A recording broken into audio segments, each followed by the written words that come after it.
नमस्कार। आदरणीय बुवा आमा, दिदीबहिनी तथा दाजुभाइहरू, म आज एक अत्यन्त संवेदनशील घडीमा तपाईहरू सामु उपस्थित भएको छु। केही दिन अघि सुनसरीको देवानगञ्ज, सिराहा लगायतका स्थानमा भएको दुःखद घटना र त्यसपछि केही जिल्लाहरूमा उत्पन्न अशान्त वातावरणलाई लिएर नेपाल सरकार पूर्ण रूपमा गम्भीर र संवेदनशील छ। यस दुःखद घटनामा परि निधन हुनुभएका हाम्रा नागरिकहरू जयप्रकाश मेहता, ओम प्रकाश मेहता र गणेश यादवप्रति म भावपूर्ण श्रद्धाञ्जली अर्पण गर्दछु। साथै शोक सन्तप्त परिवारजनहरूमा नेपाल सरकारका तर्फबाट गहिरो संवेदना व्यक्त गर्दछु। घटनामा परि घाइते हुनुभएका सम्पूर्ण नागरिकहरूको शीघ्र स्वास्थ्य लाभको कामना गर्दछु। घाइतेहरूको उपचारमा कुनै पनि प्रकारको कमी वा ढिलाइ हुन नदिन सम्बन्धित स्वास्थ्य निकायहरूलाई स्पष्ट निर्देशन दिइसकिएको छ।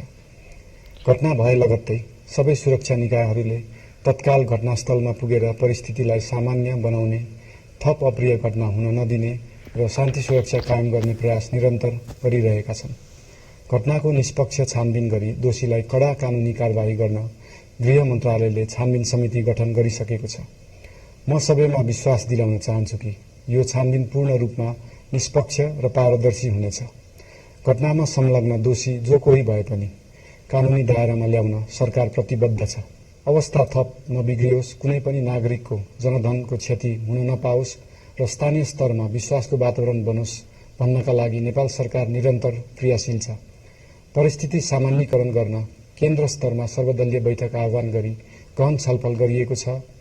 स्थानीय तहसम्मै जनप्रतिनिधि, नागरिक समाज, विभिन्न धार्मिक गुरुहरू, समुदायका अगुवा तथा सामाजिक व्यक्तित्वहरूसँग निरन्तर संवाद भइरहेको छ। स्थानीय स्थितिको प्रत्यक्ष अनुगमन गर्न, पीडित पक्षसँग संवाद गर्न र शान्ति सुरक्षालाई थप सुदृढ बनाउन गृहमन्त्री स्वयं सो स्थानमा पुगिसक्नु भएको छ। साथै देशको समग्र शान्ति सुरक्षाको अवस्थाबारे गम्भीर समीक्षा गर्न राष्ट्रिय सुरक्षा परिषदको बैठक बसी परिस्थिति अनुसारका आवश्यक निर्णयहरू समेत गरिसकिएको छ।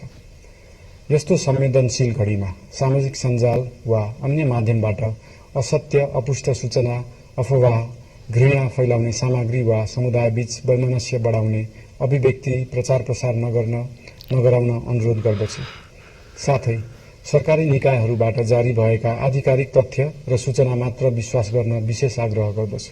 प्रत्येक नागरिकको जीवधनको रक्षा गर्नु, सामाजिक सद्भाव जोगाउनु र समाजमा शान्ति कायम राख्नु राज्यको सर्वोच्च र प्राथमिक दायित्व हो।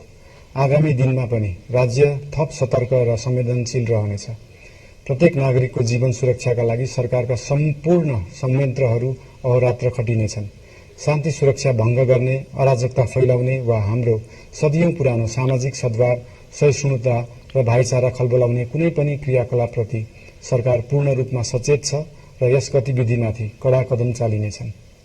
नेपालको संविधानले प्रत्येक नागरिकलाई आआफ्नो धर्म, संस्कृति र परम्परा मान्ने मौलिक हक प्रदान गरेको छ।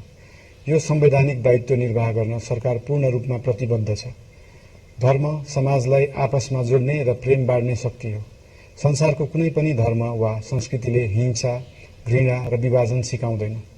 सबै धर्मको मूल सार करुणा, दया, प्रेम र शान्ति नै हो। देशको कुनै एक स्थानमा भएको अनपेक्षित र दुःखद घटनालाई लिएर कुनै सिङ्गो समुदायलाई आरोपित गर्नु र देशका अन्य भूभागमा समेत त्यसको प्रतिशोधको आगो फैलाउनु कुनै पनि दृष्टिकोणबाट न्यायोचित वा न्यायसङ्गत हुन सक्दैन। आदरणीय बुवा आमा, दिदीबहिनी तथा दाजुभाइहरू, हाम्रो इतिहास साक्षी छ कठिनभन्दा कठिन र अप्ठ्यारो परिस्थितिमा पनि आपसी एकता, सहिष्णुता र विवेक नै हाम्रो सबैभन्दा ठूलो शक्ति बनेका छन्।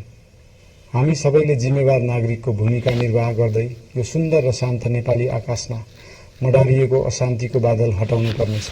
हम आम नागरिक, नागरिक समाज, धार्मिक समुदाय, सब आदरणीय अगुवा, सब राजनीतिक दल आ जिम्मेवार संचार के माध्यम सबके धैर्यता आ संयमता अपना के शांति, सद्भाव, भाईचारा आ राष्ट्रीय एकता कायम राख के लेल सरकार के तरफ से हार्दिक अपील कर रहल छी। धन्यवाद।